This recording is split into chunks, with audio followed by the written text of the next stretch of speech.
हमने देखा वर्मा को जिताया, तभी ये संभव हुआ। कोई दूसरी सरकार नहीं करता। इसलिए मित्रों मैं आपसे कहने के लिए आया, मैं आपका भाई हूँ, आपका बेटा हूँ, आपके चरणों की सेवा हमेशा किया है। और मोदी जी यदि पूरे देश का कल्याण कर रहे हैं, देश के गरीबों की सेवा कर रहे हैं, कि आपके चरणों की प्रताप है, आपकी मेहनत है, आपका आशीर्वाद है। इसलिए मैं आपके बीच में कहने के लिए आया, आप सब इकट्ठा होगा, विपक्ष का कुंडात्मक अध्ययन करो कि आप जात के नाम पर वोट मांगने के लिए आए हो, आप क्षेत्र के नाम पर वोट मांगने के लिए आए हो, आप रिश्तेदारी के नाम पर वोट मांगने के लिए आए हो, तो नमस्कार है। हम भारत माता के झंडे को आकाश की बुलंदियों को ले जाने वाले नेता मोदी जी को वोट देने का काम, यह आपको प्रण लेना पड़ेगा। ये कोई साधारण धरती नहीं, मोहम्मदी से निकली आवाज, मनोज जी, मोहम्मदी से निकली आवाज अंग्रेजों के छक्के छुड़ाने का काम करती थी। गलत कर रहा हूं तो बता दो, यहाँ के लोगों ने देश के लिए प्राणों की बाजी लगाने का काम किया। इसलिए मैं आपसे कहने के लिए आया, आप तय कर दीजिए कि विपक्ष के जितने प्रत्याशी हैं, हम उनकी जमानत जब्त करेंगे और अपनी बेटी रेखा वर्मा को एक तरफा जिताने का काम। इन्हीं शब्दों के साथ मैं आप सबका आभार प्रकट करता हूँ। आपने बहुत ये लोग बगैर ब्याज के लोग पट्टी दुकानदार भाइयों को पीएम स्वनिधि के तहत मिल रहा है, इसका भी विस्तार किया जा रहा है। उज्ज्वला गैस योजना हमारी अम्मा बिटिया खाना बनाती थी बच्चों के लिए, बरसात हो जाए तो भूखली पर फूंक फूंक के हजारों बीड़ी सिगरेट का धुआं उनके फेफड़ों में जाता था। मोदी जी ने उज्ज्वला गैस के तहत सबको फ्री के सिलेंडर दिया है, और हमारी सरकार ने होली दिवाली में तो रिफिल भी फ्री कर दिया। यह है भारतीय जनता पार्टी की सरकार, मोदी जी की सरकार। दूसरी तरफ आप जानते हैं, लखीमपुर हो चाहे सीतापुर हो चाहे यूपी का कोई जिला हो, गुंडा बदमाश माफिया एक गाड़ी में 10 बंदूक है भरे, प्लाट मकान दुकान कब्जा करो, करते थे कि नहीं करते थे? सपा का झंडा लगा करके बोलो। पब्लिक कहने लगी थी कि जितना बड़ा सपा का झंडा उतना बड़ा गाड़ी के अंदर गुंडा। आज हालत क्या है? हमारी बहु बेटी समाजवादी पार्टी के शासनकाल में निकल नहीं पाती थी, स्कूल डिग्री कॉलेज जाती थी, भक्तियां करते थे। 25,000 लफंगों को जेल के पीछे भेजा है, जो बेटियों को बुरी नजर से देखती। आज प्रदेश में कोई गुंडा माफिया सक्रिय नहीं है, लखीमपुर में कोई गुंडा माफिया होगा नहीं है, बताओ जरा। अब तो तकरी लटका घूम रहे हैं कि सब्जी बेच ले गए भैया, माफी दो, टेंशन बहुत है, जेल में लेवल का खतरा है, कहा बताओ। अब बदमाशन करी, गुंडन करी, लुक लुक ले रहे कि नहीं? ले रहे कि लुक लुक नहीं? ले रहे कि लुक लुक नहीं? नहीं तो बाबत नहीं बड़े लाट साहब। अब भाजपा सरकार आ गई, योगी सरकार, मोदी सरकार, अब लुक लुक ले रहे जरा। आप भैया जिए देव, आप इज्जत से जिए देव, कैसे हो? सरकार ने कहा बताओ दे। हाँ जी। अब करने का है कुत्ता, करने यह है एक भाई मोदी जी और एक भाई ये सपा वाले कांग्रेसी भ्रष्टाचार के गठबंधन में दलदल में डूबे हुए लोग। आपको तय करना है कि लखीमपुर के लोग, सीतापुर के लोग, धौरहरा के लोग, भाई बहन दोबारा किसको मौका देंगे? आप तय करो। हम लोग छोटे छोटे थे, बाजार जाते थे, सब लोग बाजार गए होंगे, जब कक्षा 8 में, कक्षा 7 में, कक्षा 10 में पढ़ते होंगे। गए कि नहीं गए? बोलिए, गए कि नहीं गए? सब्जी ले जाते रहो तो हम क्या सिखाएं? भाई सब काम सिखाएं, सब्जी ले जा रहे हो तो कैसे खरीदियो? काले के लौकी खरीदो तो नाखून में गलते हो। बोलो सिखाएं कि नहीं सिखाएं? अम्मा बोलो ना, पाछे वाले अम्मा क्या सिखाएं? तब वही लौकी अच्छी मानी गई है, और भिंडी खरीदे तो पूछ तोड़ के देख ले। क्या सिखाएं? बोलो ना पाछे वाले, क्या सिखाएं? दुकानदार कितने झगड़ा कराए तो धीरे से पूछ तोड़ के अपना थाने जा रहे हो, गड्डी बनाओ। दुकानदार चिल्लाए और बोलो चाहे ले लेकिन टोलो ना, लेकिन पूछ तोड़ देखिए हो जरूर, बोलो घर कहीं जाए।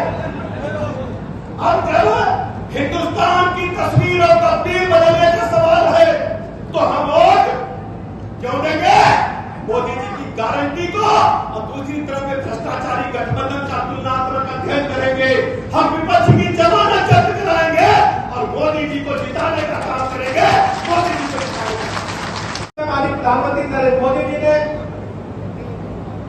पिछले 10 वर्षों में जो गरीब कल्याण योजनाओं के माध्यम से जनता का भरोसा और विश्वास जीता है, भारतीय जनता पार्टी की सरकार की 10 वर्षों की उपलब्धियों के साथ साथ आने वाले 24-25 वर्षों का विजन भी संकल्प पत्र में स्पष्टता दर्शाया गया है।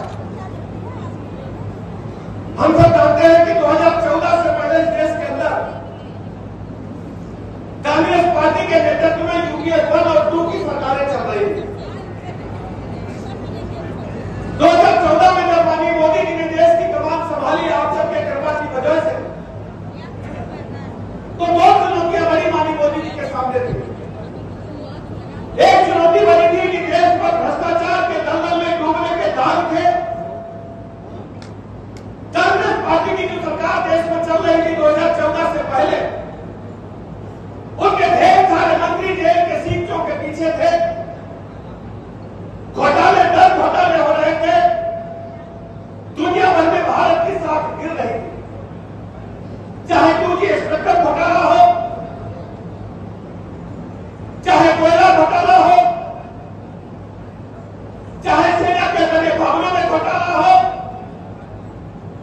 जो कॉमनवेल्थ के लिए गेम दिल्ली में हुए थे, उन खेलों में भी खेल हो गया, उसमें भी घोटाला हो गया। कांग्रेस पार्टी के ढेर सारे मंत्री जेल में थे, भारत माता की छवि गिर रही थी। दूसरी तरफ भारत के अंदर गरीब आदमी और गरीब हो रहा था, उसकी कोई सुनने वाला नहीं था। माननीय मोदी जी के सामने 2 चुनौतियां बनी थी। एक चुनौती गरीब आदमी के जीवन स्तर को ऊपर उठाना था, और दूसरी भारत की वास्तविक ताकत को दुनिया के सामने रखना था। आपने देखा होगा माननीय मोदी जी ने सत्ता संभालते ही दुनिया के ढेर सारे राष्ट्रों का दौरा किया और भारत की वास्तविक ताकत का परिचय दुनिया के सामने रखा। आप सबको पता है, पड़ोसी जब कांग्रेस सरकार रहा है, हमारे आतंकवादी बम लगाए थे, हमारे 10-20 आदमी भाई, हमारे पुलिस जवान, मिलिट्री के लोग, इसको तो प्यारे हो गया। और कांग्रेस के प्रधानमंत्री कहते थे अब की यही हो तो बताइए, हमेशा ही कहते थे अब की बार नहीं, अब की यही हो तो बताइए। लेकिन हमारे नेता मोदी जी ने क्या किया, जब पुलवामा में पाकिस्तान के आतंकवादियों ने अटैक किया, तो मोदी जी की सेना ने पाकिस्तान के आतंकवादियों को उनके घर में घुस करके मारा। मारा कि नहीं मारा, बोलो, मारा कि नहीं मारा? तो सीना चौड़ो भरा कि नहीं बताइए तो नहीं? लखीमपुर को सीना चौड़ो भरा कि नहीं? और है छाती जुड़ा दी है कि नहीं? बताओ कहीं छाती जुड़ा दी है? अच्छा तो बताओ, पाकिस्तान में है जो मारन गोल है, अपनो आदमी लंबी पूछ अभिनंदन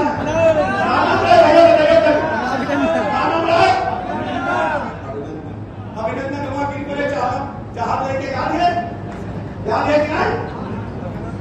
अब सब कहां यही गए, क्या कहे यही गए, क्या कहे बताओ ना। लेकिन मोदी जी का कहे कि अभिनंदन सकुशल वापस जाइए, क्या कह रहा है, बोलो अभिनंदन। फिर क्या हो, आप लोग टेलीविजन पर बैठे, जैसे देखी क्रिकेट, एक गेंद बची हो या 6 रन बने हुए हो, हुजूर हुजूर हो जिंदगी, गलत है और क्या शब्द करे कि नहीं बताओ, क्या बता हुई अवता हुई, अभिनंदन बच गए। और सवेरे देखे अभिनंदन दबा कोट पैंट पहन, कोई तो चालम सच गया है दबा, क्या भैया दबा कोट पैंट है। ये है मोदी जी की ताकत, भारत की ताकत, ये है भारत। मुझे जो अपनी जिंदगी है फिलहाल क्या पूछ रहे बताओ, बताओ ना जरा, यही पूछ रहे ना कि बत्ती कवाई है जिंदगी फिलहाल। पता चले जनरेटर अगर चीजें आएंगे तो जनरेटर चलाओ, गुफा आएंगे तो इन्वर्टर चलाओ, और इन्वर्टर खराब हो जाए तो वाटर लगाओ। अब कहा है बिजली कहां जाता है, वीआईपी डीलर में, यहाँ कोई बड़े मियां नेता रहे ना, नाम वाले बिजली सगरी ले जा रहे हैं। अब मोदी जी तय करेंगे कि 32 सप्ताह मिली है और लखीमपुर को 19 महीना मिली है, बराबर नौकरी मिली है कि नहीं मेरा बताइयो। आपका नेता निकल खराब हो गया कि नहीं बताइयो सर, खराब हो गया कि नहीं?